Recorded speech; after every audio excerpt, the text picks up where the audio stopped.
Voy a Washington yo creo que en una semana o dos. Pero Ah, muy bien, pues avisa. a ver si nos sí.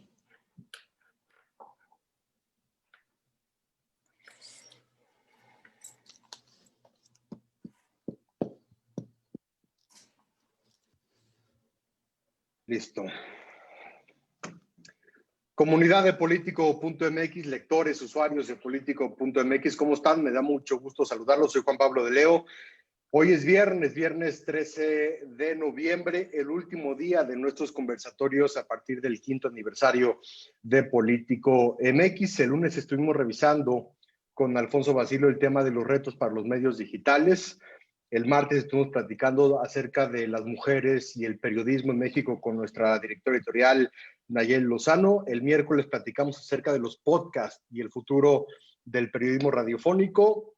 Ayer el tema de las campañas y la operación y la publicidad político-electoral, igual con Alfonso Basilio. Yo hice un honor terminar con ustedes esta semana de aniversario, del 5º aniversario de Político MX, con un tema relevante, con un tema actual y con un tema sumamente importante que tiene que ver con el tema de la cobertura electoral durante la transición en el país más poderoso y más importante del mundo, que es Estados Unidos, y el reto que esto ha implicado para el periodismo, la cobertura, por supuesto, de Donald Trump, y por otra parte, la era y la época post-Trump. ¿Qué es lo que va a pasar? Una vez que Joe Biden asuma la presidencia el 20 de enero, como todo parece indicar que así será, ¿cómo quedan los retos? ¿Cómo queda el legado de cobertura periodística para Donald Trump y hacia dónde vamos a ver que se irá justamente el periodismo luego de que Donald Trump haya ocurrido? Y antes de saludar a nuestras panelistas, que es un honor de verdad el día de hoy tenerlas a las tres, plantear lo siguiente, ¿no? Decir que medios como New York Times, que medios como Washington Post tuvieron un boom en suscripciones que cambiaron definitivamente el enfoque periodístico a partir de que llegó Donald Trump a la presidencia. Esto de alguna manera a nivel comercial fue bueno, pero a nivel de cobertura periodística, electoral y política, de alguna manera puede haber sido muy complicado para los medios de comunicación, tanto tradicionales como independientes, como digitales, como televisivos, etcétera, etcétera. Entonces, para platicar acerca de este y otros temas con esta visión, queremos saludar primero y antes que nada, y lo hago, ya les decía, por orden no alfabético, sino por orden de cómo las tengo aquí en el Zoom. Primero y antes que nada, a Fernanda Caso, corresponsal de la revista Gato Pardo, periodista también especializada en la cobertura electoral norteamericana. Fer, ¿cómo estás, Fernanda? Qué gusto tenerte con nosotros. Gracias por regalarnos esta hora de tu tiempo. Encantada de saludarte, Juan Pablo, y a ti y a todo el auditorio. Y bueno, pues compartir con Steffi y con Lila este espacio. Gracias, Fernanda. Por otra parte, Stephanie Ochoa, una vieja colega ex ADN 40, actualmente corresponsal de NTN 24 en Washington DC, también una de las protagonistas a nivel periodista de las elecciones de Estados Unidos, tanto justamente en Estados Unidos como en México. Stephanie, como siempre, un honor, agradecidos por tu presencia y reconocidos también a partir de tu experiencia periodística y de tu presencia ahora que tuviste justamente en estas elecciones. Gracias, Steph. Gracias, Juan Pablo, a ti, a Lila, a Fer, y bueno, ya compartiremos las experiencias que hemos vivido por acá, donde nos hemos encontrado además.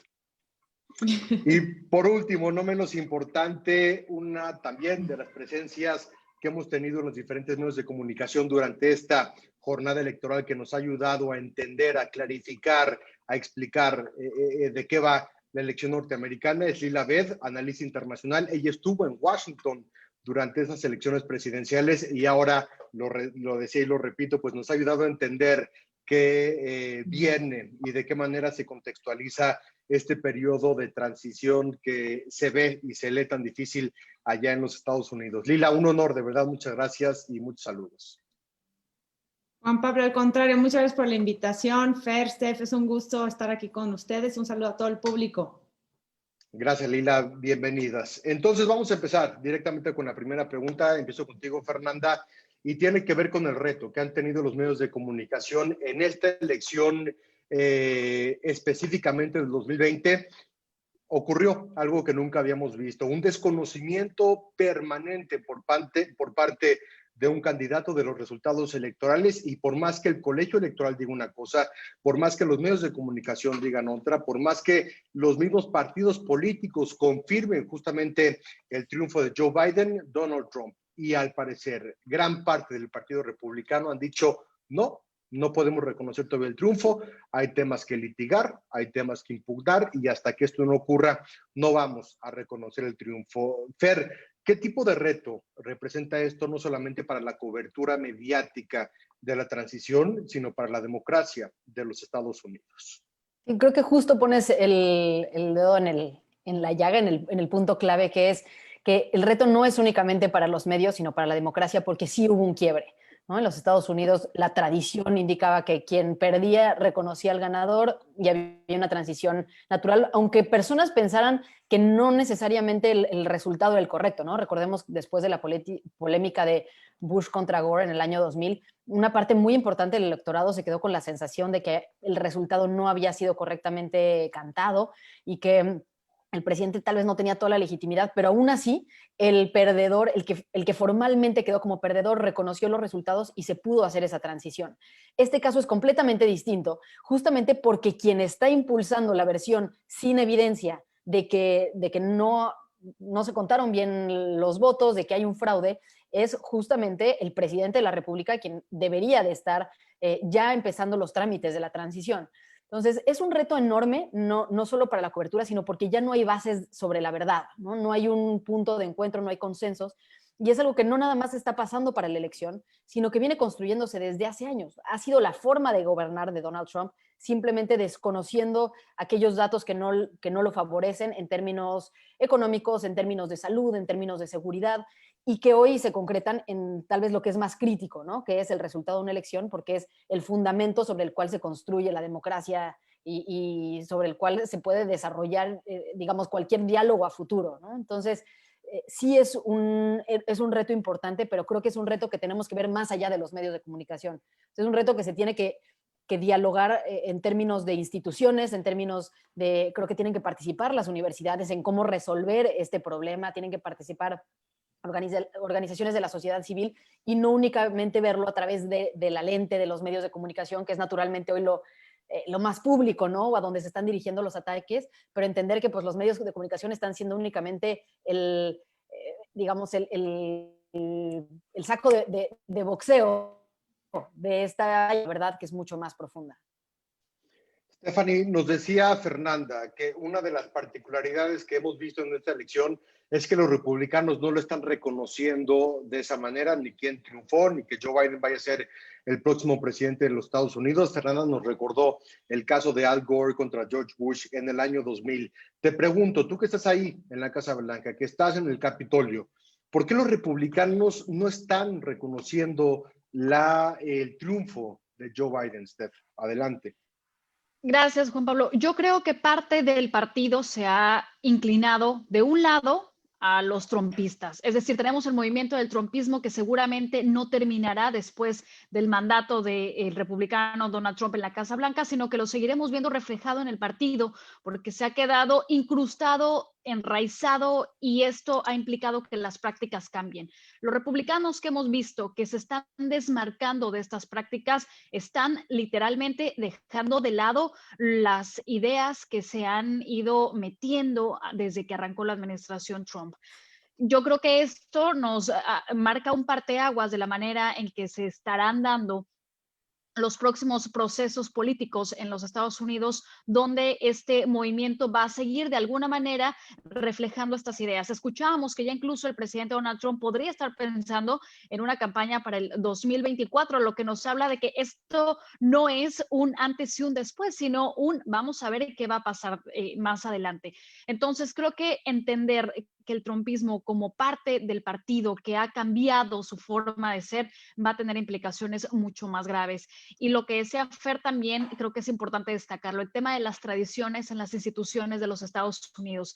Al ser meramente tradiciones, Trump se ha dado cuenta que estas las puede borrar cuando él lo quiera, simplemente porque sus ideales están encaminados a otra parte. Entonces es muy fácil romper estas tradiciones y no hay quien pueda hacer otra cosa simple y sencillamente porque forma parte de la manera en que se está acostumbrado a vivir la democracia en Estados Unidos y ahora se marca pues estas diferencias contundentes que nos hablan definitivamente de un parteaguas en la política que hemos visto comenzó a emerger desde que empezaba Donald Trump la campaña y ahora se está consolidando quizá con algunas ideas mucho más graves, más arriesgadas, que incluso hay para algunos ex republicanos, hay signos de una crisis de seguridad nacional a la que también nos estamos enfrentando con esta negativa de aceptar los resultados y de no hacer este proceso de transición como tendría que hacerse, como lo marca la ley y como tendría que hacerse no solamente en materia política, sino para la seguridad de los estadounidenses en una de las democracias que eran consideradas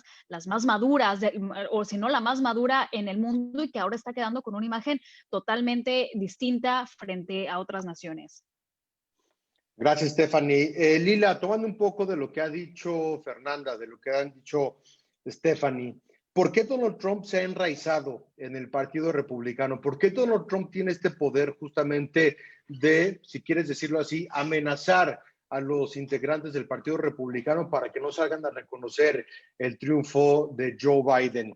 Sale Donald Trump de la Casa Blanca y ¿qué es lo que sigue con su carrera política? ¿Por qué tiene esta influencia todavía dentro del Partido Republicano como para pensar que no le ha dado la oportunidad a diferentes republicanos moderados, legisladores históricos, para reconocer ese triunfo de Joe Biden? ¿Cómo es que secuestra, Lila, Donald Trump al Partido Republicano? Sí, Juan Pablo, pues primero yo creo que la gran lección de esta contienda electoral es que Estados Unidos está sumamente polarizado y dividido. Yo creo que sí estamos viendo dos extremos que se están peleando. Tal vez en el Partido Demócrata todavía Joe Biden representa un centro moderado, pero claro que existe esta ala mucho más progresista dentro del Partido Demócrata. Y por el lado de Donald Trump, pues ha utilizado cada momento y cada oportunidad que se le ha presentado para politizar el asunto, para crear más polémica, para dividir más, porque eso le genera más apoyo con su base. De hecho, él tiene un apoyo de casi 95% dentro del Partido Republicano. Estamos viendo en estos momentos que no nada más se ha secuestrado al Partido Republicano, sino que muchos están apoyando abiertamente el hecho de que él diga que hubo fraude electoral. Me parece que primero están todavía por definirse a 2 senadurías en el estado de Georgia y yo creo que están apostándole a que muchas de las personas que van a salir a votar por los candidatos republicanos pues pueden apoyar a Donald Trump y tampoco quieren marcar esta distancia si es que quieren mantener su mayoría en la Cámara Alta y creo que eso es muy importante para los republicanos. Por otro lado, también creo que los demócratas en este afán de querer seguir con la transición, a pesar de que no ha concedido la elección Donald Trump, pues también han tomado una postura de decir, bueno, no ha concedido, pero no están haciendo lo suficiente, como a mi parecer, para batallar un poco este discurso de Trump. Es decir, están trabajando como si nada estuviera pasando con el presidente Donald Trump. Me parece que ellos están muy enfocados en gobernar, que está excelente, pero también de un lado pues traen una crisis electoral, traen una crisis democrática, hay normas y principios pues que no son escritos por ley en la Constitución de Estados Unidos porque se han respetado desde siempre, como la transición pacífica del poder que se lleva a cabo desde 1792, esta transición administrativa, el que conceda la elección Donald Trump. Entonces la verdad es que vemos a dos partidos gobernando simultáneamente.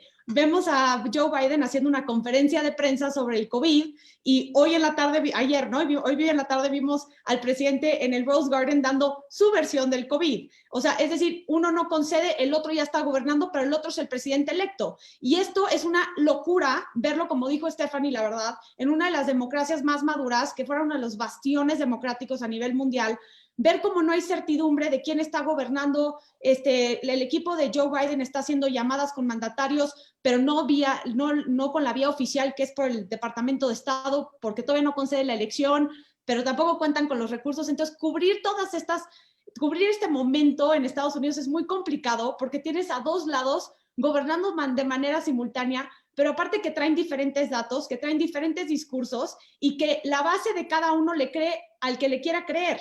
Y esto es muy complicado porque cuando uno saca un dato, el otro lo desmiente y así se la van pasando. Y aquí los que acaban perdiendo son los estadounidenses. Y el Partido Republicano, al salir Donald Trump, me parece que si se va a postular en el 2024, muchos van a querer, uno, generar o ganarse la base electoral que representa Donald Trump, y para ello necesitan pues el trumpismo, aunque Trump no esté ahí. Entonces siguen respaldando estas ideales, este discurso, esta manera de politizar y polarizar a la población, porque es lo que le funcionó a Donald Trump, y si ellos quieren seguir con esa base, me parece que su lógica es seguir de la mano al actual presidente de Estados Unidos. Gracias, Lila. A ver, quiero platicar acerca de la supuesta candidatura 224 de Donald Trump. Me encantaría, lo vamos a hacer en un momento. Pero a ver, quiero retomar parte de lo que han dicho las tres, que tiene que ver con el sistema electoral norteamericano. Ustedes lo saben mejor que nadie. El sistema electoral norteamericano a partir del colegio electoral es de los más complicados del mundo. Es un voto indirecto, es un voto complicado, es un voto que han dicho muchas personas que es injusto, porque si finalmente ocurre lo que pasa con Hillary Clinton, que gana por 3 millones de votos, pero al final de cuentas no importa el voto popular, sino importa la estrategia en los estados a partir del colegio electoral. Les hago la pregunta, y es la misma pregunta para las tres, y empiezo contigo, Fernanda. ¿Funciona el sistema norteamericano a nivel electoral? Vimos la decisión de la Suprema Corte de Justicia hace poco con el Patriot Act, este acto de permitir la donación irrestricta de dinero a los PACs, a los super PACs, a los comités de acciones políticas norteamericanos, que antes estaban limitados a donaciones de 200, 100, $50, y que hoy es prácticamente libre, y que hoy prácticamente no se tiene que rendir cuentas referente a la cantidad de dinero que entra a las cuentas de los comités de acciones políticas que están en favor de uno u otro candidato. ¿Funciona? ¿Es legal? ¿Es justo? ¿Es necesario hoy por hoy un sistema como el colegio electoral norteamericano? Empiezo contigo, Fernanda. Mira, creo que son 4 criterios distintos, ¿no? Si es legal, si es justo, si funciona, si todavía es actual. Creo que cada una tendría como muchísimo desde dónde explorarse. Pues es legal porque es el que está, ¿no? Finalmente es el que tienen y el que la Constitución avala, que además fue el requisito que los estados pidieron para sumarse a la Constitución, ¿no? Cuando se forma el país, los estados exigen que mantener el derecho de ellos controlar las elecciones, y hasta la fecha es por eso que se sigue manejando de esta forma. Por lo mismo no hay un Instituto Nacional Electoral, por lo mismo no hay un regulador nacional, porque es un derecho de los estados. Entonces, transitar de eso a un modelo nacional es muy complicado, porque los estados estarían perdiendo mucho poder, incluso aquellos que tal vez les parezca más lógico, aquellas que sientan que hace sentido, pues no van a querer, porque muchos de ellos pierden poder, ¿no? En esta negociación o en esta escala nacional, ¿no? Sobre todo los más pequeños o los estados bisagra, que tienen mucha atención nacional, pues dejarían de tener relevancia en el momento que simplemente se contara el voto nacional, porque pasarían a tener toda la relevancia los estados en donde se concentra la mayor parte de la población, en California, en Nueva York, en Texas, estados que tradicionalmente ya son de un partido o de otro y que se convertirían en los estados clave. Entonces, veo difícil que esto cambie. Que sí podríamos ver eventualmente pasar con el tiempo mientras este discurso empieza a hacerle sentido a la gente, y es pues lo que se está empezando ya a discutir incluso en algunos estados, ¿no? Que es que los votos del colegio electoral del estado se vayan a quien gane el voto popular. Es decir, que estado por estado se vaya tomando la decisión de darle todos los votos del colegio electoral de ese estado a quien gane el total, ¿no? A quien gane la mayoría del total. Creo que se pudiera empezar a llevar esta discusión en los estados, empezar a conseguir que se vayan sumando más estados a esta lógica. Y en ese sentido, a largo plazo, tal vez se podría pensar en una transición, pero veo difícil que simplemente los estados renuncien a esta facultad de manera permanente. Es decir, que decidan cambiar la Constitución para ellos ya nunca poder regresar a tener el control. Creo que la mayoría ya hoy de los ciudadanos en el país reconoce que este modelo no hace sentido, pero es curioso cómo de reconocer que no hace sentido, eso no se transforma en una ley que eventualmente refleje el sentir ciudadano, ¿no? Es de estas contradicciones de la democracia. Ahora, si funciona o no funciona, pues a los Estados Unidos les ha funcionado, ¿no? Es una democracia que ha sido extraordinariamente estable, una democracia que no ha tenido quiebres violentos, que no ha tenido, digamos, este es el momento de mayor tensión entre las dos facciones en deja tú décadas, ¿no? Probablemente en siglos, lo cual pues habla de una democracia estable y de un modelo que para bien o para mal les ha funcionado para resolver sus disputas internas. Entonces creo que también hay que tomar con cautela esto, que un modelo no sea el ideal, no quiere decir que simplemente hay que tirar toda la basura y que hay que desecharlo. Creo que hace bien que estas cosas se discutan, pero que las transiciones también sean de manera pausada, ¿no? Y que sea algo que la propia sociedad, que la población esté sumada al barco, que estén apostándose también en estas transiciones. Y creo que a largo plazo, como decía, sí creo que los estados pudieran empezar a tomar la decisión de ir hacia allá. Gracias, Fernanda. Stephanie, dice Fernanda que la democracia norteamericana ha sido espectacularmente estable. Yo te diría, a pesar de que, por ejemplo, los demócratas han ganado el voto popular en los últimos 20, 30 años, la mayor cantidad de las veces, menos la elección con George Bush. ¿Es momento de una reforma política? ¿Hay condiciones para una reforma política? ¿O finalmente ese sistema electoral indirecto va a permear por muchos años más y muchas elecciones más, a pesar de lo que estamos viendo que ha provocado, por lo menos como también decía Fernanda, en esta elección en específico? Pues yo creo que la complejidad, lo distinto, lo histórico de esta elección en medio de una pandemia del coronavirus hace que surjan dudas que quizá anteriormente no se habían puesto sobre la mesa, precisamente porque muestra un panorama mucho más distinto. Ahora bien, creo que el presidente Donald Trump ha sabido aprovechar perfectamente todos estos vacíos que para los propios estadounidenses de por sí es complejo entender su propio sistema electoral, lo ha sabido utilizar muy bien, permeando con sus mensajes a través de redes sociales y por supuesto metiendo la duda en las personas, sobre todo ahora que se están incorporando, por ejemplo, estas formas de votación con urnas específicas que por supuesto le generan duda hasta al que más cree en que este sistema electoral funciona correctamente, porque el momento de crisis en el que nos encontramos cambió absolutamente todo. Entonces, claro, hay veces que por ahí dicen, ¿no?, que una mentira que se repite 1000 veces puede llegarse a convertir en verdad, y en un momento social en el que la tecnología ha tomado un papel preponderante, en el que las redes sociales también y las fake news llegan a más personas con mayor velocidad que una propia noticia real, una propia noticia periodística, pues entonces nos pone a pensar si realmente esto requiere un cambio total o quizá ciertas reformas únicamente. Creo que el tema de la transparencia es clave. Y creo que como periodistas ha sido complicado precisamente cubrir esto. En primera, porque no tenemos quien concentre los resultados electorales de una manera mucho más sencilla. Estamos a expensas de conocer estas tabulaciones que hacen los medios de comunicación en alianza de alguna manera para conocer cómo se va dispersando cada uno de los votos del colegio electoral. Pero al mismo tiempo creo que esto podría verse mucho más de alguna manera creíble para los propios ciudadanos si las autoridades tuvieran esta facilidad de dar más transparencia a la manera en que se está contando. Había un pleito, si no me equivoco, es en Georgia con los lapiceros con los que se habían llenado las boletas, que si se traspasaba la tinta, que si no.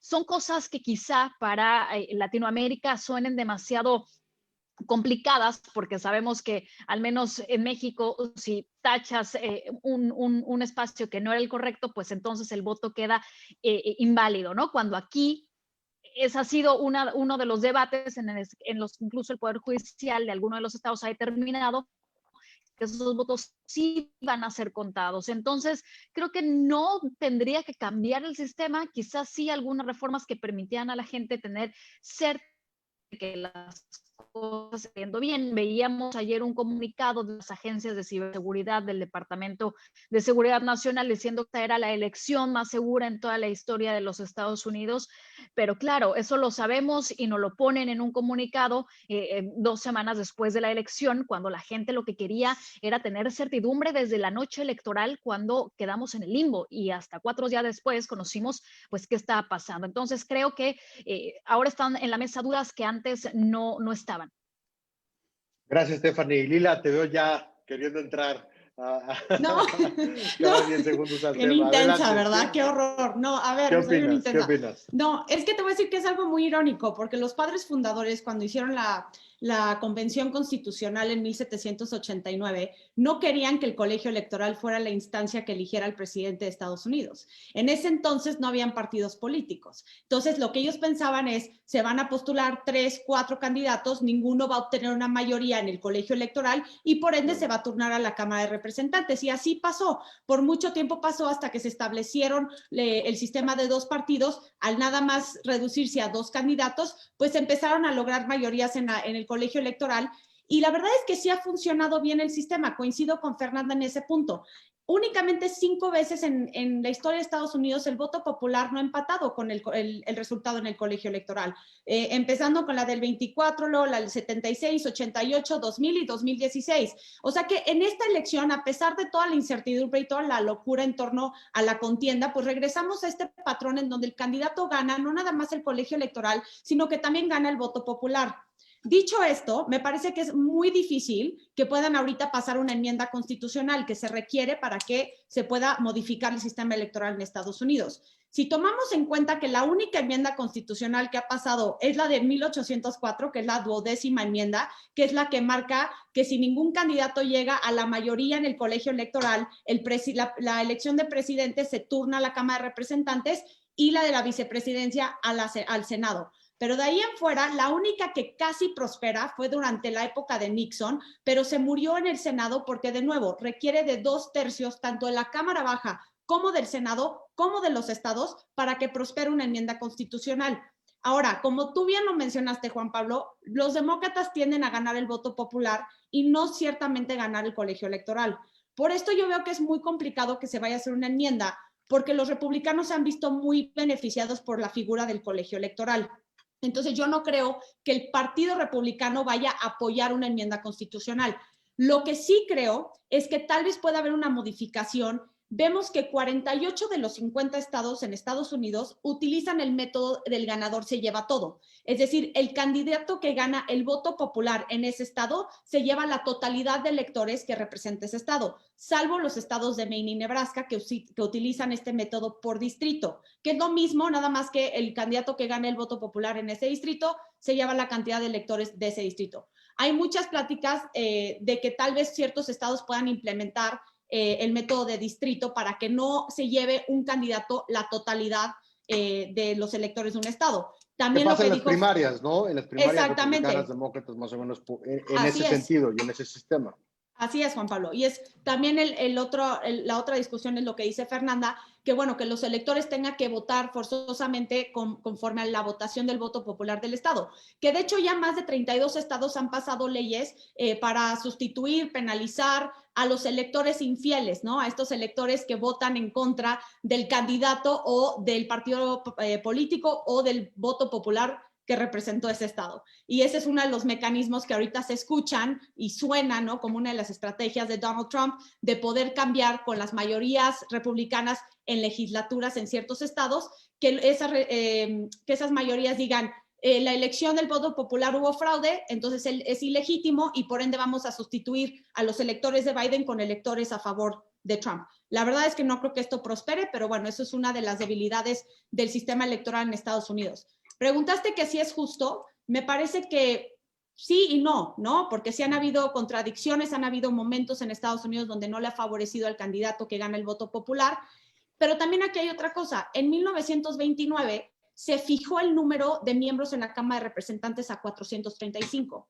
Es decir, si realmente hubiera crecido la representación proporcionalmente al crecimiento de la población, deberían de tener más de 1,000 miembros en la Cámara de Representantes, pero como se fijó en 435, vemos cómo conforme se va moviendo la población, cómo se van distribuyendo a veces en ciertos, cada 10 años cuando se hace el censo, se van distribuyendo de manera distinta a los electores. En la elección del 2000, por ejemplo, Florida tenía 25 electores y hoy tiene 29, pero se fija el número de 435, que es parte de lo que te da el número de 538 en el colegio electoral. Entonces, es un sistema sumamente complicado, pero creo que no se va a modificar, creo que es lo que tenemos, creo que dentro de lo que pasa en Estados Unidos ha tenido una cierta estabilidad, pero más bien lo que demuestra esto es que están poniendo el Partido Republicano al partido y al candidato sobre la nación, sobre el bienestar del país, y creo que ese es lo fundamental que tiene que cambiar y modificarse, no tanto el sistema electoral en Estados Unidos. De acuerdo con ustedes, de acuerdo con las tres, pero creo que me van a entender que a nivel periodístico es muy emocionante, ¿no? Es el Super Bowl de las elecciones, no hay nada que se viva así de noche tras noche, 14, 7, 21, 28, pero bueno, ahí está. Oye, Fernanda, quisiera empezar con un tema acercándome mucho más a la parte periodística y al efecto y al legado de Donald Trump, que ya conocemos a nivel político, a nivel social, pero nosotros aquí en Político MX nos interesa mucho, por supuesto, la parte periodística.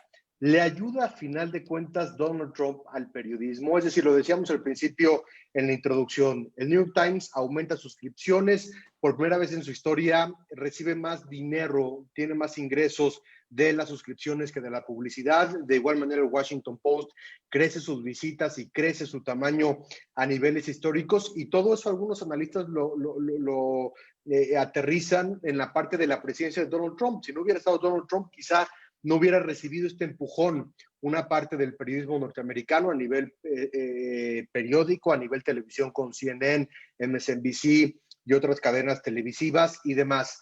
Al final de cuentas, más allá de que se vaya, se quede Trump, que lo más posible, y todo parece indicar que se va a ir, ¿le termina ayudando Donald Trump al periodismo norteamericano y al periodismo en el mundo con ese tema de las fake news, el fact-checking, si dice la verdad, si no, cuántas mentiras dice, qué tanto puedo aumentar mi base de suscriptores, etcétera, etcétera? ¿Cómo ves esta situación, más allá de entender que ha sido una presidencia muy polémica, con muchos oscuros, más oscuros, perdón, que claros, y ahí están los resultados? Pero a nivel periodístico, Fernanda, ¿cómo ves el legado de Trump en la parte periodística?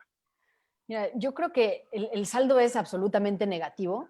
No sé si se puede adjudicar únicamente a Donald Trump o ha sido un proceso que iba a suceder de cualquier forma por este brote de plataformas digitales, ¿no? Ya que han pulverizado, ¿no? Los ejes de la conversación. Mientras antes se tenían tal vez 10 o 15 o 20 referentes, hoy las fuentes de información son innumerables, ¿no? Y aparecen nuevos portales todos los días y no se sabe bien el origen, ¿no? Lo que se vio en el 2016, aparentemente vinculado con la campaña de Donald Trump, pero yo estoy segura que también muchas plataformas de manera independiente y sin estar vinculadas a su campaña, también manejando noticias falsas, metiendo ruido incluso desde otros países a la democracia, organizando rallies, ¿no? Mítines desde una oficina en Moscú en contra de un candidato, utilizando información, ¿no?, creada de la nada, poniendo fotos que no eran ciertas, haciendo modificaciones y poniendo titulares de cosas que no son reales, ¿no? Porque no se le puede llamar de otra forma. O sea, son mentiras que se presentan como noticias. Pues claramente que esto le hace daño al periodismo, ¿no? Al periodismo, si lo entendemos como la esencia, no como los medios en concreto que se vieron beneficiados por el aumento de las suscripciones. Creo que si entendemos el periodismo como pues la fuerza que está observando al poder, que exige la verdad, que le brinda a los ciudadanos la información que necesitan para tomar sus decisiones, para discutir de los asuntos públicos, pues claramente estamos viviendo en un momento de crisis, ¿no? En donde ya incluso la misma función del periodismo está puesta en duda, ¿no? ¿Cuál es el rol? Si más bien ya son pues estos entes que funcionan a favor o en contra de los candidatos o de los partidos, ¿no? Vimos ya las televisoras abiertamente tomar bandos, ¿no? Y realmente creo que sí se ha puesto en duda ya cuál es el papel de un periodista. Y no solo eso, sino que además, pues si bien hay medios que han crecido muchísimo, como estos que mencionas, pues hemos visto también la desaparición de otro tipo de medios, que son fundamentalmente los medios locales, los medios de nicho, que daban otro tipo de contenidos y otro tipo de información también muy valiosa para la vida cotidiana, ¿no? Antes la gente pues estaba mucho más en contacto con lo que estaba pasando en su comunidad, ¿no? Tal vez las noticias de lo que había pasado en la policía local, lo que había pasado en la escuela del vecindario, donde se discutían estos temas que finalmente cohesionan a las comunidades y que hoy la gente está buscando todo en los medios nacionales, que no está mal, ¿no? Creo que las preocupaciones de las personas se han nacionalizado, ¿no? Se han vuelto mucho más pues sí, globales, ¿no? Incluso las divisiones entre los partidos ya no son los problemas locales, ¿no?, sino los problemas nacionales, pero se ha perdido mucho de esta cohesión social derivada de pues estas plataformas comunes, ¿no?, que ya hoy prácticamente no existen, surgen, pero aguantan muy poco, y que hay un esfuerzo enorme, al menos en Estados Unidos, por mantenerlas vivas, ¿no? Hay organizaciones intentando apostarle al periodismo local, pero ya se ve como una tarea imposible de conseguir, como ya algo que pues va contra la propia inercia. Entonces, creo que este periodo, más allá de Donald Trump, del presidente Trump, es un periodo muy complejo para los medios de comunicación. Estamos viviendo una transición del periodismo conceptual, ¿no? Que va más allá de qué medio aparece y cuál desaparece. Y finalmente, sí, el papel de Donald Trump desconociendo simplemente la verdad y haciendo que una parte de su electorado ya no lo conozca, ¿no? Te platico mi experiencia yendo a los estados cuando te acercabas con los votantes del Partido Republicano, era complicadísimo hablar, ¿no? O sea, era súper fácil entrevistar a un demócrata, pero cuando intentabas realmente entrevistar a un republicano, era, híjole, pero ¿de qué medio vienes, no? Luego, digamos, por el estigma que el propio presidente Trump ha hecho contra los mexicanos, en el momento que te anuncias como mexicano no quieren hablar contigo, en el momento que te anuncias que vienes de la prensa no quieren hablar contigo, ¿no? Te cuestionan muchas veces si vas a decir la verdad de lo que ellos te respondan, qué tipo de medio está, si es un medio más demócrata, si es un medio más republicano. Es decir, ya hay una desconfianza natural por parte de esa parte del electorado, que estamos hablando 70 millones de personas que votaron por Trump, no quiero generalizar, probablemente hay algunos de ellos que no, pero de una parte muy importante de ese electorado en contra de lo que sean los medios de comunicación. Entonces, volver a acercarse a ellos, volver a darles, ¿no?, como ciertas garantías de que lo que se está diciendo es verdad y que ellos puedan volver a escuchar, ¿no?, a los medios que sí le están apostando por tener periodistas serios, por estar investigando, por estar, ¿no?, como dando datos como confiables. Creo que es uno de los mayores retos que tiene hoy el periodismo en Estados Unidos y a nivel global. Qué interesante, Fernanda, y de acuerdo contigo, y sobre todo me parece importante a nivel periodístico abordar esta parte de la que hablas del periodismo local contra el periodismo nacional, el periodismo comunitario, que definitivamente se ha perdido en la discusión de la utilidad que tenemos como periodistas ante la sociedad y ante nuestros lectores. Stephanie Ochoa, Donald Trump, ¿beneficio o una parte negativa para el periodismo en el mundo? Adelante, Steph, te escuchamos. Yo coincido ahí con Fer de que el saldo es negativo. Y es que creo que el presidente Donald Trump es un maestro en la comunicación, es un maestro cuando quiere decir un mensaje y hace que llegue como él lo quiere hacer. Aunque sean mensajes negativos, aunque sean fake news, él sabe que diciendo unas palabras polémicas va a acaparar los titulares de todos los medios de comunicación, algo que primero le ha ahorrado miles de millones de dólares en publicidad comparado con otros que han tenido que invertir, por ejemplo, en las primarias para posicionarse.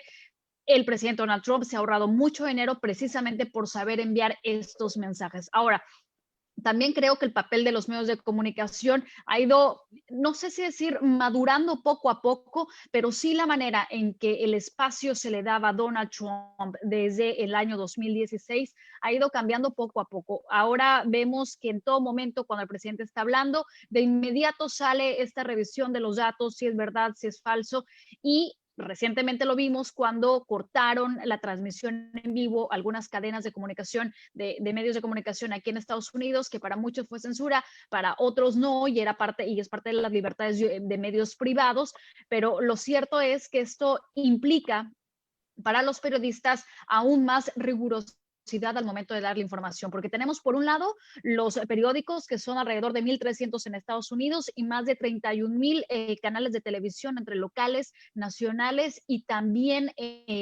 estaciones de radio. Pero lo tenemos también por otro lado a través de las redes sociales, que además de barato, tiene un gran alcance y que permite también que la información llegue rapidísimo. También tenemos el papel de las redes sociales, Twitter, Facebook, que han estado en la mira de los legisladores en Estados Unidos en las últimas semanas y meses por estas etiquetas que le colocan a la información.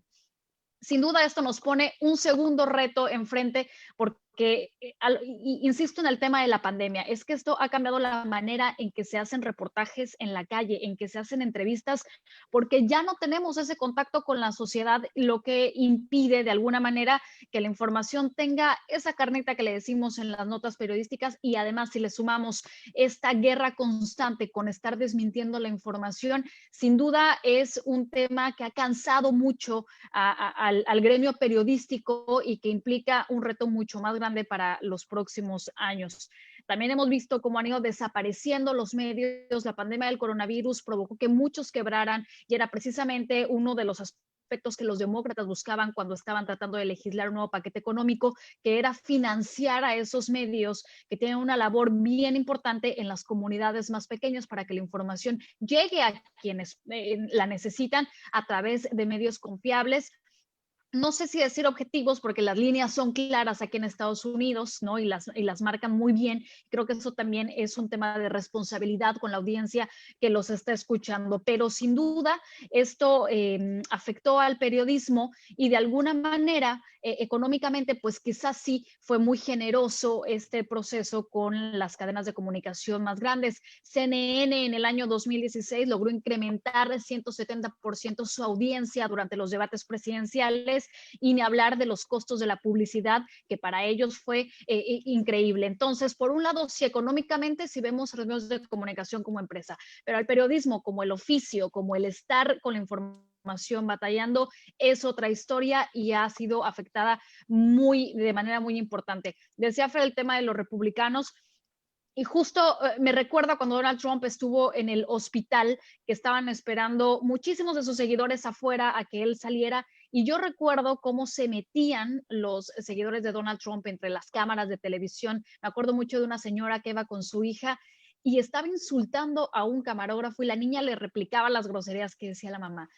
Y decías, ¿a qué grado de polarización estamos llegando en el que el periodista en automático es una persona mentirosa a pesar de que los hechos estén ahí? No importa que sea fácil googlear y darte cuenta si la información es verdadera o falsa. No importa, porque mientras desde el gobierno, desde la Casa Blanca, esté saliendo una información que es totalmente contraria, pues vamos contracorriente, y creo que ese es un reto para las próximas generaciones y no sé si esto pudiera acabar con gran cantidad de medios, más de lo que ya ha hecho.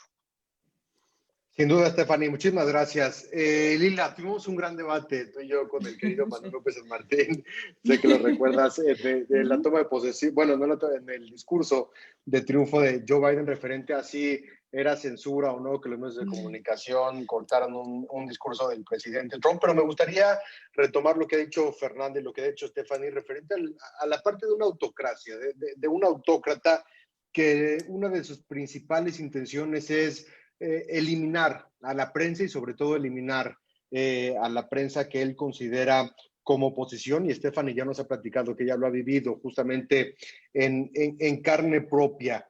¿Qué legado es el que tiene Donald Trump en cuanto a la parte de la prensa, si ha elevado o no la capacidad de cobertura de los medios norteamericanos? Y por otra parte, ¿qué tan bien o qué tan mal le resulta este intento por satanizar a la prensa norteamericana, y que hemos visto este ejemplo replicado ya en muchos países? Y luego platicamos del tema mexicano, pero eso será otro sí, día. Otro día, por favor. Sí, otro día, porque no nos vamos a tardar 7 horas. Sí.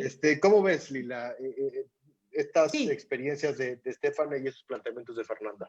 Sí, pues mira, más que periodista, yo soy analista y politóloga, entonces respeto mucho la labor de los periodistas y yo siempre quiero dejar muy claro que los respeto mucho, pero yo soy analista y voy a dar mi punto de vista de un tema que aquí tiene mucho que ver con el tipo de líder que es Donald Trump, que es un líder populista de derecha.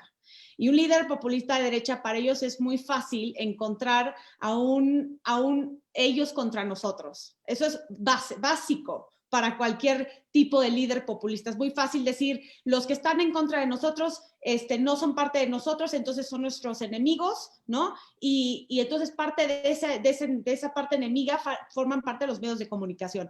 Pero esto ha sido tan complicado, y más en esta elección, porque por el simple hecho de que las plataformas, las diferentes plataformas manejaban diferentes datos, ¿no? Washington Post, CNN y New York Times daban un dato del colegio electoral de cómo estaba compuesto. Fox News ya le daba a Arizona en un momento mucho, ¿no?, anterior a los demás. Entonces tú ponías alguna, no sé, algún dato en una red y te decían, no, es que está equivocado, pero es que el de allá le está dando a Arizona cuando no lo han dicho, pero entonces tú estás diciendo mentiras, y entonces CNN le está dando el triunfo a Trump. Y lo que no se entiende de fondo es que no son los medios de comunicación los que finalmente le están dando el triunfo a Joe Biden, pero esa es la imaginación de muchos de los 70 millones que menciona Fer, de muchos de los que apoyan a Donald Trump, siguen pensando, porque vienen ese rechazo viene mayoritariamente de la base electoral que apoya a Trump. Es decir, es que los únicos que le están dando el triunfo a Biden son los medios de comunicación. Y aquí una no percepción. entienden, por supuesto, entonces los medios de comunicación se convierten en los que están haciendo el fraude, en los que se están robando la elección. Entonces, les tratas de explicar que los medios de comunicación pues se basan en el voto y en los resultados de la votación que presentan los estados. Conforme se van tabulizando los votos, ya cuando llegan a un 98, 99% de los votos registrados, pues entonces ya empiezan a decir, ok, este triunfo se va para este. Y la verdad es que New York Times fue muy hábil en cuanto a ser muy cauteloso a quién le daba cierto triunfo en cada estado. Se tardaron mucho. Por eso yo en grandes, me basé mucho en esa plataforma.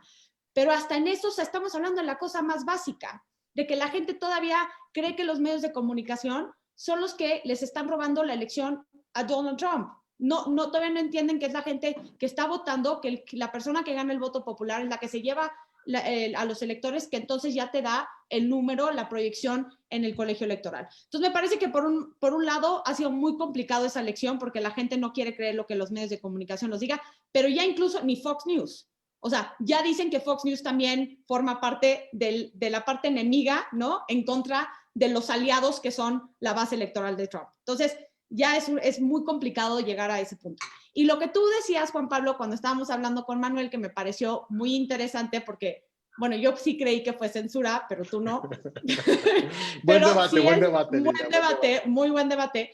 Pero yo sí creo que estas burbujas de comunicación que la gente se mete a escuchar, a leer, lo único que quiere escuchar y leer, sin ver el otro punto, sin ver otra perspectiva, sin leer otra información, sin realmente darse cuenta que tal vez lo que están leyendo es una mentira. Es decir, ya hasta rechazan, se enojan y se polariza más ese electorado porque están todo el tiempo escuchando la misma información y están todo el tiempo viendo la misma, no sé, el mismo noticiero, no, es la misma plataforma. Entonces, cuando sabes que hay un electorado que le puedes tú generar pues estas burbujas de comunicación, pues lo puedes explotar. Lo vemos, por ejemplo, con Breitbart News, ¿no? Y con otros que son muy parecidos. O sea, se explotan estos nichos que saben que nada más van a digerir y van a absorber la información que quieren escuchar. Entonces, mucho más fácil. Entonces, Donald Trump, pero déjate tú ya los medios de comunicación. Donald Trump lo ha dicho 1000 veces. Yo no necesito los medios de comunicación. Yo tengo mi cuenta de Twitter. Y ahí está su arma, y ahí está su influencia, y así es como vas a mantenerse vigente de aquí al 2024, si es o no que se lanza en el 2024. Bueno, Lila, y rápidamente, perdón que te interrumpa, pero Axios decía que Donald Trump está planeando hacer su propio canal. O sea, dos cosas, también, ¿no? Lo que también Fernanda, Stephanie y tú decían de que puede correr en el 24, pero que puede ser un medio de comunicación contrario a Fox porque está enojadísimo por el cantado de Arizona, ¿no? Y totalmente, diseñado para la gente y los 70 millones que apoyan a Trump. Porque saben que le puedes decir lo que sea, ya Donald Trump está completamente, completamente protegido de que puede decir lo que quiera y su base electoral se lo va a creer. Por eso cuando tú y yo debatíamos, Juan Pablo, que decíamos, ok, tal vez no fue censura, pero si Donald Trump les dice, me censuraron porque estoy diciendo la verdad de que hubo fraude electoral, de que me robaron la elección, me quieren censurar porque les estoy diciendo la verdad, pues gran parte de esa base electoral le va a creer, aun si no es cierto. Entonces, si él empieza su propio medio de comunicación, sabe exactamente cuál es su audiencia, sabe exactamente a qué público le está hablando, y pues ahí es, con que él mantenga esa base, pues tiene un gran apoyo de la población en Estados Unidos. Increíble escucharte, Lila. Fernanda, ¿Cuáles son los retos para el periodismo? ¿Cuál es el reto para Estados Unidos en este periodo de transición? Aquí bromeamos a veces en la oficina con el querido Alfonso Basilio referente a que va a ser muy aburrida una presidencia de Joe Biden, ¿no? A nivel periodístico de pronto dices, bueno, tenías tantos escándalos, tantas declaraciones y era, o sea, por supuesto, ¿no? Con toda la distancia de vida y con todo el respeto de lo divertido que puede ser a nivel periodístico cubrir a alguien como lo es Donald Trump, o sea, que las consecuencias xenófobas, racistas, clasistas y demás puedan ser reales y con todo el respeto, pero ¿cuál es el reto para el periodismo a partir del 20 de enero del 2021 con una presidencia con la de Joe Biden, luego de esta dinámica tan intensa que tuvimos los medios de comunicación con una cobertura única, diferente, histórica a partir de Donald Trump y regresar? Entonces ya a los discursos como deben de ser políticos, políticamente correctos, cero confrontativos y demás. ¿Cómo viene y cómo ves a la prensa a partir del 2021, del 20 de enero, Fernanda? Mira, si están muy aburridos en Estados Unidos, creo que pueden venir a cubrir al presidente. Seguro encuentran de qué hablar. Y 3 horas. Opciones hay, ¿no? Opciones hay. Pero bueno, a ver, la primera es que Donald Trump no se va a ir, ¿no? Y seguramente va a seguir dando de qué hablar. Creo que los retos del periodismo van más allá, ¿no? De qué cubrir para hacer la noticia entretenida, ¿no? De qué cubrir para hacer, para llamar la atención. Creo que un primer aprendizaje de esta elección es que los medios de comunicación creo que de pronto están muy obsesionados con predecir lo que va a pasar, ¿no? Y se dan una cobertura enorme a la nueva encuesta que salió, a qué dicen los analistas sobre lo que va a pasar, cuando la realidad del periodismo esa no es su función, eso debiera ser pues casi como accesorio, ¿no? Bueno, pues sí, está bien, veamos las encuestas, veamos lo que dicen las predicciones, pero lo importante es seguir dándote información sobre la cual tomar tu decisión, ¿no? O sea, es siempre partir de la base que tú estás, y cuando digo tú me refiero como a los ciudadanos, ¿no? Que los ciudadanos están en esta constante duda, ¿no? De qué está pasando en el gobierno, de qué decisión tomar y no dar ya por sentado que todos tomaron la decisión y ya se trata nada más como de equipos de fútbol al que le vas y dándoles elementos para echarles porras, ¿no? Creo que repensar ese rol creo que es importante. En segundo lugar, creo que se tiene que poner una mucho mayor atención a la población y no restarle importancia a los candidatos, pero al menos sí equiparar, ¿no? La atención que se le da a lo que está pasando en los discursos, a las declaraciones, con lo que está sucediendo socialmente. De pronto se deja a la población como si fuera un actor secundario de la historia, cuando en realidad es el protagonista, ¿no? Los que van y hacen la historia el día de la elección, el día de la jornada, son los votantes, ¿no? Y a veces perdemos esto de vista y nada más nos concentramos en si la estrategia de uno fue correcta o si la estrategia de otro fue incorrecta. Pero creo que esta desconexión entre los medios de comunicación y los votantes también desconecta cuáles son, nos ha desconectado de los temas de discusión, ¿no? A veces los medios pudieran pensar que no, bueno, es que este tema es irrelevante, ¿no? Todo el mundo sabe que es mentira y pues resulta que la población cree que es verdad. Y si la población cree que es verdad, entonces es un tema relevante para los medios de comunicación y se tiene que abordar, se tiene que desmentir, se tienen que presentar datos, pero sí me parece que esta elección nos dejó ver una desconexión muy grande entre las juntas editoriales y lo que está pasando a nivel de calle, las preocupaciones de los electores, las dudas, e incluso las teorías conspirativas que están corriendo en el Internet. Bueno, yo sé que hay como digamos, hay ciertos estándares periodísticos, ¿no? Bueno, no vamos a cubrir estas cosas que son ridículas. Bueno, pero ¿qué pasa cuando la mitad del electorado está creyendo esas cosas que uno como periodista considera ridículas? ¿Quién decide lo que es periodísticamente relevante y lo que no es periodísticamente relevante? Y creo que en esas definiciones hay un reto enorme para los reporteros, para quienes están tomando decisiones dentro de los medios de comunicación y que se tendrá que trabajar mucho a futuro, no nada más en Estados Unidos, insisto, creo que estos son retos del periodismo a nivel mundial. Gracias, Fernanda. Stephanie, tú estás en las calles, estuviste justamente cubriendo esta elección desde todos los ángulos a nivel físico. Fernanda habla acerca de una desconexión entre las redacciones y las juntas editoriales y la calle. ¿Lo ves así? Digo, finalmente te lo pregunto también a partir de lo que dice Fernanda de lo que ocurrió en el 2016, ¿no? De pronto, pues sí, Nate Silver y 538 te dicen una cosa y las encuestas y tal, pero La verdad es que nunca te acercaste como medio y no personalizar ningún medio, pero no te acercaste a Wyoming, no te acercaste a Wisconsin, no te acercaste realmente a Michigan y demás. ¿Ves en ese sentido, Stephanie, una desconexión entre la calle, entre este hillbilly eulogy como dice el famoso libro, y lo que está ocurriendo en las redacciones de noticias y en las discusiones editoriales? Yo creo, Juan Pablo, que cuando comienzan a acercarse la elección, el chip de los medios de comunicación comienza a tornarse un poco matemático, porque entonces empezamos con las cuentas de cuántos si ganara tal y tal y tal estado, cuántos y tal y tal y tal, y se nos olvida una parte que es fundamental, que es la parte humana.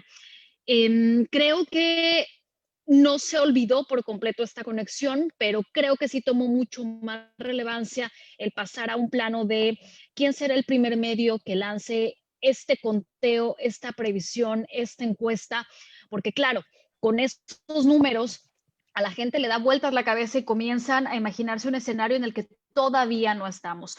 Pero lo cierto es que los medios creo que cada vez están entendiendo más que lo que quiere la gente, lo que quieren los lectores son contenido de calidad, historias que les aporten algo más. Y un ejemplo clarísimo es el New York Times, que pasó a suscripciones, a un modelo más digital y que la gente está reaccionando a ello porque el contenido tiene calidad y eso es lo que la gente está pidiendo ahora. Creo que al mismo tiempo el hecho de estar en un año tan complicado a la gente le causa conflicto tener un cóctel de canales de televisión, de medios de comunicación, ofreciéndoles información en la que hay, por supuesto, que tomarlo todo con pincitas y ver qué sí me gusta, qué no me gusta, y eso es un reto aún mayor. Teniendo tanta variedad de contenido, ¿para dónde me voy? ¿Qué quiero saber? ¿Qué quiero leer? Entonces, sí creo que el reto para los medios de comunicación y para los periodistas queda la vara muy alta después de estas elecciones para poder entregar contenido que sea realmente de calidad. Ahora, también creo que es importante entender que los medios de comunicación, por un lado, son un negocio y responden a ciertos intereses que pues hay que entenderlo, publicidad, pagos de los políticos, porque así funciona, pero el hecho es que la calidad de la información es fundamental. Ahora, creo que también un reto periodístico tiene que ver directamente con la integridad física de los periodistas que al menos en este año hemos cubierto lo que sucede en Washington, que está totalmente el punto rojo en el mundo puesto aquí. Y es que desde que empezaron las marchas por el racismo, por ejemplo, vimos innumerables casos de periodistas agredidos por los propios policías, no solamente por la gente y por disturbios que se generaron, sino por los policías. Tenemos también la pandemia donde los periodistas, pues ni modo, estamos en primera línea y hay que salir al frente. Y encima tener el contenido suficiente para que el lector se decida por eso que tú le estás ofreciendo. Entonces, estamos en un escenario donde se pone primero a prueba la integridad física, la salud de los periodistas, tenemos también la información, la competencia y por otro lado las fake news de las que tanto hemos hablado, pero es que este mundo comienza a ser un mundo mucho más globalizado, lleno de tecnología de las cosas que no podemos hacernos como que no vemos, porque por supuesto que si tienes un periódico de este tamaño, ¿no? Para leer y tienes en la palma de la mano tu celular con tu aplicación y todas las noticias que te pueden llegar por Facebook, por WhatsApp, la situación es todavía mucho más complicada para los medios de comunicación y ese es un reto. El tiraje de los diarios desde el año 2004 se redujo en más del 20%. Los gustos, la manera en que se consume la información está cambiando y creo que eso es lo que hay que entender para poder llegar a todos aquellos en un momento en el que también la brecha generacional está tomando un papel preponderante porque ya no es la misma audiencia que escuchaba los medios hace 30 años. Ahora estamos de frente a nuevas exigencias y a nuevas cabecitas de los jóvenes que están ansiosos de conocer lo que pasa en el mundo, pero no como estaban acostumbrados a verlo. Gracias, Stephanie. Lila, en tu posición de analista al haber estado en las calles de Washington, desde la jornada electoral de noviembre y tu lectura justamente de los diferentes medios de comunicación que tú consultas también como parte de ese análisis, ¿ves una desconexión entre lo que has leído en la prensa, entre lo que viviste en las calles, en el día, en la jornada electoral y en lo que ahora también puedes analizar como los tiempos postelectorales?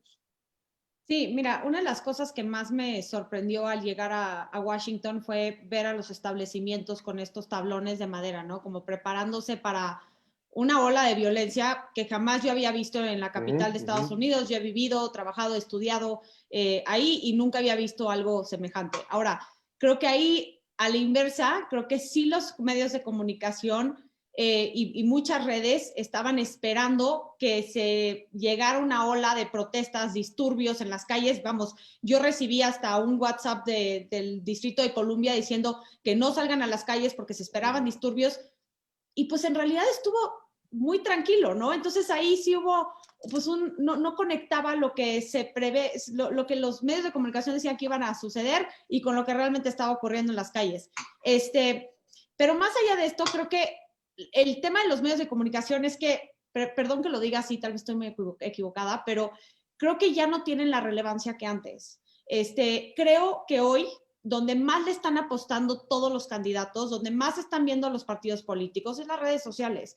Pero no nada más los partidos políticos internos del país. Ahí estamos viendo intereses chinos, intereses rusos, intereses externos que están utilizando estas redes sociales justamente para intervenir en las elecciones, para cambiar o modificar o hacer una campaña de desinformación y demás, ¿no? Creo que eso ha sido por parte de las agencias de seguridad, por estas partes que llevan a cabo que se lleven unas elecciones transparentes y justas. Yo creo que el gran miedo es un ciberataque, es una influencia externa, es que sí puedan hacer o generar cierta simpatía para un candidato y hacerle creer al otro partido político que es lo peor, ¿no? Entonces, estas tendencias, vamos, son parte de esta era tecnológica en la que estamos viviendo y creo que sí los líderes, los mandatarios como Trump, pues saben que no necesariamente necesitan estar al frente de los medios de comunicación siempre y cuando tengan su Twitter abierto y puedan escribir en all caps, ¿no? A las 3 de la mañana. Pero también tenemos, pues, por ejemplo, a un Andrés Manuel López Obrador que sí se para enfrente de los medios de comunicación 2 o 3 horas todos los días, ¿no? Y entonces sí creo que depende del líder, pero en Estados Unidos vemos, ahorita que estamos diciendo que Joe Biden va a ser tal vez un poco más aburrido, yo creo que Joe Biden sí va a regresar a establecer esta estabilidad. Yo creo que sí le puede regresar este prestigio. Yo creo que sí le puede regresar la dignidad, la importancia y la seriedad a los medios de comunicación. Si yo no creo que él esté tuiteando a las 3 de la mañana, ¿no? Y viendo la tele 2 horas al día cuando va a ser presidente. No, se duerme a las 7 de la noche con su lechita. No, y tampoco creo que va a estar comiendo Burger King y Diet Coke, ¿no?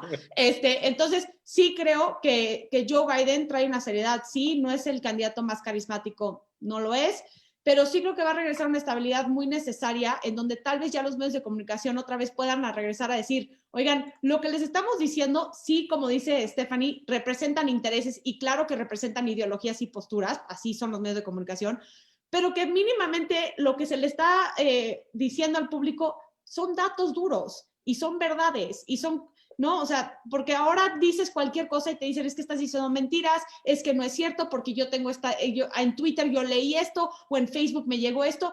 Bueno, a tal grado, completamente, Juan Pablo, pero a tal grado que la campaña de Trump, cuando se quedó sin recursos al final, porque hay que ser muy sinceros, el que generó más dinero fue la campaña de Biden, en el estado de Florida traían una campaña de desinformación por WhatsApp impresionante, a tal grado que ni siquiera ya necesitaban gastar en estos ads comerciales y demás en los medios de comunicación, con el simple hecho de mandar unos WhatsApps a muchas comunidades en específico a la latina que utilizan mucho el WhatsApp y ya saben, la tía le manda el que le llega a la otra y así se va pasando, pues así lo hicieron, pero de verdad así lo hicieron. Entonces, creo que también es una nueva forma de hacer política, es una nueva forma de llevar a cabo una campaña de comunicación, pero creo que Joe Biden puede restablecer pues, a los medios de comunicación con cierta dignidad. Muy cierto, Lila, muchas gracias. Luego nos quedamos pendientes para el debate de la relevancia de los medios, porque ya lo estoy agarrando como deporte nacional, debatir contigo, me gusta, pero eso será todo para el tiempo, para todo el otra tiempo, no te ocasión, preocupes. Con Manuel, ya luego, ya luego hacemos nuestro programa. problema. Ya le voy a decir a Manuel que nos invite otra vez. Oigan, de verdad que me gusta muchísimo poder platicar con tres personas que son tan afines como yo a la política norteamericana, que son tan apasionadas de alguna manera, y soy fan de ustedes tres y les agradezco muchísimo. De verdad no saben cuánto he disfrutado esta plática. Nos quedan 2 minutitos para cada una de ustedes, entendiendo que es un tema y es una problemática y es una profundidad que da para muchas horas más. Mi última pregunta, en general para las tres, es ¿cuál es la lección de una presidencia de Donald Trump en cuestión analítica, política y mediática? Y la apuesta que quiero hacerles, ¿regresa o no regresa Donald Trump? 2 minutos, Fernanda, vamos contigo. Me voy primero por la apuesta. Yo creo que Donald Trump no regresa, pero insisto, yo vengo diciendo que ya no deberíamos de hacer tantas predicciones y ahí voy. Bueno, sí, bueno, queremos rating, la última. Queremos rating, pero ¿qué hacemos? ¿Qué hacemos? No es mucha la tentación. Entonces yo creo que no regresa. Y, a ver, creo que el mayor aprendizaje que le queda a los medios de comunicación es entender que ya no hay un único dueño de la verdad, que ahora va a ser siempre, y creo que de manera permanente, algo que se discuta. Siempre había digamos, esta frase, ¿no? De que los hechos no se discuten, que se discute alrededor. Y creo que hoy estamos en una nueva era en la que sí se discuten los hechos y que habrá que tener más relevancia, más rigor, más evidencia, ¿no? A la hora de presentar los datos, que va a ser un reto enorme, pero creo que no, esto no se acaba con Donald Trump, ¿no? Sino que va a seguir, pues ya para el resto de la historia, al menos a mediano plazo, mientras esto se resuelva. Gracias, Fernanda. Stephanie, Ochoa, vamos contigo. Pues yo creo que la lección del periodismo es esta labor prioritaria, que es la precisión, la rigurosidad, checar, así sea el medio en el que consideremos que está la verdad más verdadera del mundo, hay que checar todos los datos como periodista para garantizar que la información llegue. Quizá no será la más rápida, pero sí será certera y de eso no habrá ninguna duda. De si Trump vuelve o no vuelve, yo también creo que no volverá, pero sin duda el país que está heredando Joe Biden no es un paquete sencillo, es una pandemia, es una crisis económica, es una sociedad polarizada, es un racismo que está ya internalizado en las instituciones, en la sociedad, y el paquete pues no es pequeño. Entonces tampoco podemos cantar victoria porque no sabemos cómo van a gobernar. Del dicho al hecho hay mucho trecho y esto todavía no comienza. Estamos en la rayita de que esto se oficialice y hasta que no avance no sabremos si teníamos la razón. Gracias, Stephanie. Lila, a ver. Sí, creo que regresa. A ver, no, yo creo que, a ver, nada más ha habido un presidente en la historia de Estados Unidos que fue Grover Cleveland, que estuvo 2 mandatos y no fueron consecutivos. Me parece que va a ser muy complicado, pero no creo que necesita ser Trump para que permanezca el trumpismo. ¿Me explico? O sea, yo creo que lo que él representa, todo lo que va a dejar dentro del Partido Republicano, me parece que eso lo vamos a seguir viendo durante los próximos años. Igual es otro Trump, ¿no? Igual puede ser Donald Trump Jr. o no sé, o sea, ya es una familia tan institucionalizada donde la gente ya, la base que los apoya, me parece que sí van a influir mucho en mínimamente en la próxima contienda del 2024. Yo creo que lo que sí dejó muy claro es, mínimo para mí en esta experiencia que he tenido, es que ha sido muy difícil tratar de decir las verdades, tratar de dar datos duros basado en la historia, basado en los hechos. Aún cuando tratas de hacer eso, la gente que no quiere creer no lo cree. Y es lo que dice Steffi también de esto de, oye, pues aquí checa tus fuentes, checa dónde viene tu información, corrobora todo lo que escuchas y ves, pero la gente, de nuevo, creo que hemos visto que está muy polarizada, muy dividida por filas partidistas muy delineadas, y creo que esto va a ser el gran reto y es la tarea monumental que tiene Biden al llegar a la presidencia el 20 de enero, es no solamente lidiar obviamente con la pandemia y con una crisis económica y con un tema de racial en Estados Unidos y de cambio climático y el desastre internacional que dejó Donald Trump y demás, sino que también va a tener que encontrar la manera de escuchar a la base de Trump, de saber cuáles son sus intereses, porque están ahí por alguna razón, y por alguna razón favorecen y apoyan a Trump, son parte de Estados Unidos, y creo que la única manera de que pueda unir y restaurar los principios y valores de Estados Unidos, que es el gran lema de Joe Biden y la espina dorsal de su campaña, el restaurar el alma de la nación, va a necesitar encontrar una manera de trabajar con los republicanos, ya sea en el Senado, si es que mantienen su mayoría,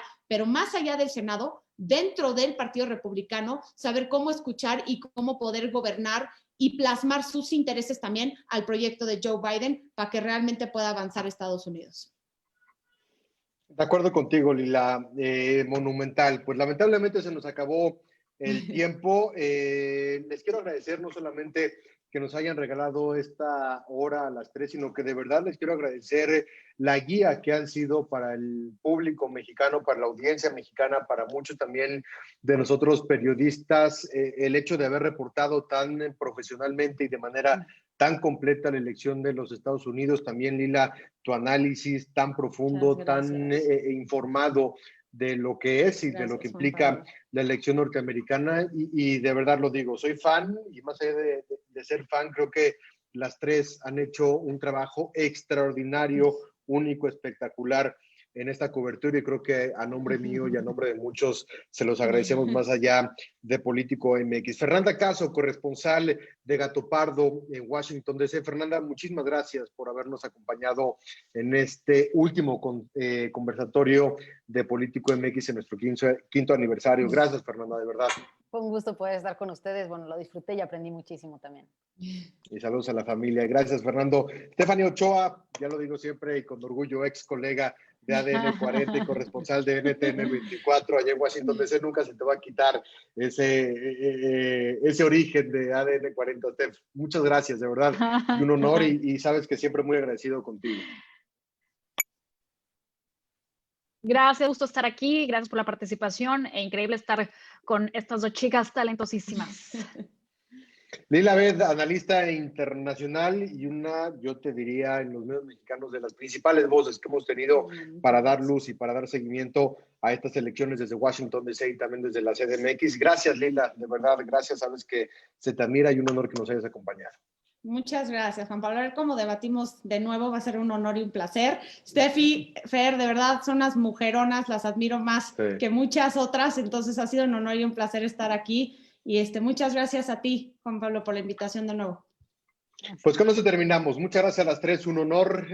Grandísimas periodistas, grandísimas analistas y grandísimas conocedoras de los Estados Unidos. Soy Juan Pablo de Leo. Gracias por habernos acompañado toda la semana en este conversatorio de Político MX. Les recuerdo que pueden revisar todos nuestros productos y todas nuestras transmisiones en nuestro canal de YouTube. Y por supuesto, más que nada, le agradecemos mucho a Felipe Sámano, quien fue el curador, el organizador de estos 5 conversatorios a partir de nuestro aniversario. Quedan ahí las experiencias, ojalá que les sean tan útiles como nos fueron a nosotros, y de verdad les agradecemos siempre su confianza, su preferencia y su seguimiento a Político MX. Gracias, muy buenas noches. Gracias, señoras, nos vemos. Gracias. Que estén muy bien. Hasta luego. Gracias. Gracias.